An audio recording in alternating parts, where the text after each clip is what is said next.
Welcome to Tejvarta News. I am pleased to bring you the latest headlines. Daula Vadgaon येथील bus stand ते हनुमान मंदिर या मुख्य रस्त्यावर एका इसमानं गेल्या 16 वर्षांपासून अतिक्रमण करून रस्ता बंद करण्यात आल्याचा गंभीर प्रकार समोर आलाय। संबंधितांनी अतिक्रमण काढण्याऐवजी ग्रामस्थांवर खोटी अॅट्रॉसिटी तक्रार दाखल केल्याचा आरोप करण्यात आलाय। गुरुवारी मनोज जरांगी पाटील हे दौला वडगाव येथे आले असता ग्रामस्थांनी त्यांच्याकडे याबाबत तक्रार केली।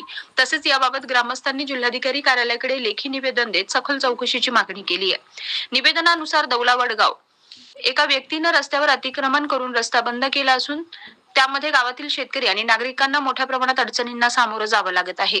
दिनांक 11 फेब्रुवारी 2026 रोजी तहसीलदार, पोलीस प्रशासन, पंचायत समिती आणि ग्रामपंचायत अधिकारी यांच्या उपस्थितीत अतिक्रमण हटवून रस्ता खुला करण्यात आला होता। मात्र काही तासातच संबंधितांनी पुन्हा रस्त्यावर दगड टाकून रस्ता बंद केल्याचं नमूद करण्यात आले।